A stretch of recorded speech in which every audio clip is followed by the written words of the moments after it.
against the Florida Gators, who are coming off a loss to USF. Tell me all about it. Yeah, so I think this was supposed to be a ranked on ranked matchup. Florida did not handle their end of the bargain. But look, man, we talked about it before the season. I hope I don't have to eat my words to these Florida fans who've been coming in the comments for the last few weeks. But we told you to pump the brakes on DJ Lagway and Billy Napier and the Florida Gators. There was a lot of hype around him and that team and Billy Napier. And it's funny because we talked about this in that episode that people wanted to fire him halfway through the season last year. They did. We want to fire him right now. Yep. And this is what we were talking about. Be very careful when you try to lump these massive expectations on a dude who's played 6 full games in his entire career. And yeah, they got hot at the right time and it looks great. But man, how many times have we seen it where we see it in the NFL all the time where the backup comes in, lights it on fire for 5 games, or an interim head coach does the same thing. They give the guy the job, and the next thing you know, you're looking up at 3-10, or that quarterback is choking it away for you, and you thought you had something, and you let your franchise QB go. I'm not saying that that's the case with DJ Lagway. I'm just saying you cannot put all that stock and put all that pressure and all those expectations. People are talking about Heisman, playoffs, national championship. We went through it earlier, but I'm going to go through it again because people have to come to grips with what is facing Florida right now. And I know we're talking about the LSU Florida game, but I just want this leads into that because this is what Florida is staring down the barrel of for the rest of this season as they come into Baton Rouge. You beat Long Island. Okay, great. Good job. Congratulations.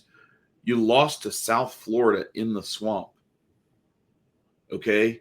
The rest of the season, you've got at LSU, number 3, at number 5, Miami, at number 7, number 7, Texas comes to the swamp. But then you go at number 16, Texas A&M. Then you have Mississippi State come to the swamp. We saw what they did with Arizona State. Then you have Georgia and the cocktail party in Jacksonville after a bye week. Then at Kentucky, we saw what they just almost did to Ole Miss this weekend. And then you have at Ole Miss, number 17 currently. Don't know where they'll be ranked at that point. Then you get Tennessee in the swamp. And then you get Florida State in the swamp. 8 top 17 matchups the rest of the way. They're staring that down. And this game with LSU, I'm not going to lie, I was kind of hoping that they would win that game against South Florida so that they wouldn't come in with a chip on their shoulder.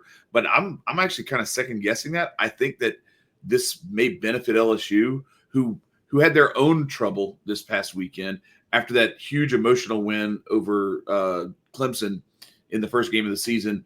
Big lead up to that game. All offseason, all anybody was talking about was you got to win game 1. They got it done. Came out of it pretty healthy. They go into this game with Louisiana Tech. They look like they're sleepwalking through the first half and suffered a few injuries, some pretty significant ones. Braylon Moore, the starting center, should be okay, I hope. He was trying to get back into the game, but they shut him down. After that, he was seen in a boot, but a lot of times you see somebody in a boot and it's just for stabilization. So I'm hopeful that that's what it is, and that he's going to be good to go for Saturday with the Gators coming in. But lost Trey'Dez Green for what could be an extended period of time. We don't know yet. We're waiting on MRI results that will come out later this week. But it did not look good. He was in a knee brace and on crutches. And the way that the injury looked like it happened, I'm hoping it's just maybe a mild MCL or something like that, something that he can come back in 2 or 3 weeks. But I fear the worst, and I don't want that to be the case. But yeah, so a lot of stuff that LSU has to deal with coming out of that game. Didn't play well, looked ugly, but like we talked about in our our recap episode, there's this big adrenaline dump. And then you're looking ahead to Florida, and you're supposed to win this game. And yes, I know you're supposed to take care of business, and you're supposed to stay even keel and show up no matter what. But the best coaches have these same issues. It happened to Saban. It's happened to Kirby Smart. You've seen it happen to everybody. 18 to 21-year-old kids trying to get them to come out with the same energy and intensity that they came out with against Clemson in week 1 out in Clemson is not the same as playing an in-state rival, or not an in-state rival, but just an in-state school who's not a rival. And you expect to beat them 70-0. The spread was 37.5, and you come out of there and you're like, gasping for breath for a 23-7 win. You just want to stay healthy. They failed to do that too. But hopefully this is one of those things where there's enough stuff on tape for them to get healthy going forward and get things right going into this game with Florida. With Florida, what I see is that worry that I had that maybe them losing was going to put a chip on their shoulder is I don't know if that doesn't help LSU now, because I don't know that they're going to have that. I don't know, man, staring that schedule that they've got coming down the road, staring that down the barrel, I don't think they're feeling like a hunter trying to, with LSU with a target on their back. And I think they're looking at their chances for all the things that they had hoped for this season, playoffs or anything like that, are all but out the window at this point. Like, you would almost have to run the table in the SEC, and that schedule's impossible. Like, you are not running the table in that schedule. I don't care who you are. And they're not one of the top 17 teams in the country. They're not one of the top 8 teams in the SEC. They're just playing all of those teams. Yep.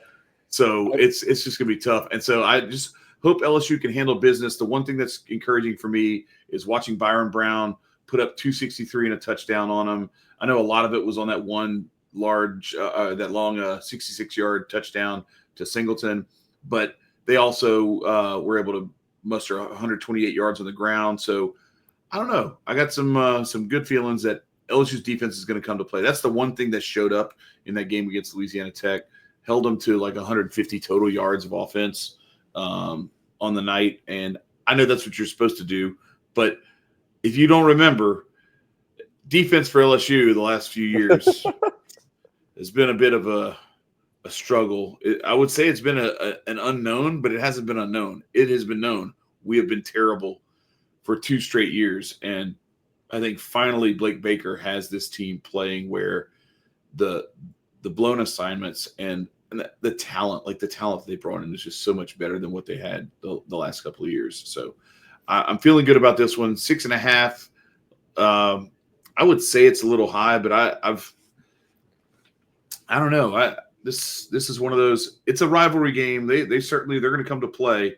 I'm sure of that. I just don't know if you get up early on them, if you can get them to maybe capitulate a little bit, because of, I think, how they're feeling right now about their prospects, and the fact that Billy Napier is already buzzing around among their fan base is not very encouraging if you're trying to play out there. I know you got to try to block all that noise out. That's tough. Again, 18, 21-year-old kids. Maybe they rally behind him and they really come to play for him. But I just don't know, man. I mean, if you're Florida, you're at a crossroads. We've kind of talked about it. Like, this is, you lose to USF, but you could absolutely stop. I'm not saying that I want this for y'all, but I'm just saying from their perspective, you could stop the bleeding if you come in LSU and do something. Oh yeah, you go beat LSU. It's a whole different narrative. Yeah, it's a whole different. But for y'all, this is y'all get off of the right foot. You're 2-0. You had the game in the Fake Death Valley. You took care of business. That was the game y'all have been waiting for all year long, that the college football public is waiting for all year long. And now you have another iteration of a very big rivalry here in the SEC. So do we. We play Tennessee. So it's two of our historic conference opponents. And I like y'all. I like Nuss in this game. I think that he could pick apart this Florida defense as long as your offensive line keeps doing what it does. And like you guys have had those improvements to your offensive line from this year to last. And he's seeing the field a hell of a lot better. He's making the better throws. He's making the right throw when he needs to. I think that's huge. I think that's huge. And now if you get Durham going 2 on the run game, I don't see a way you all lose this game. I'm not trying to put that voodoo out there, but I like y'all a lot this game. I hope so.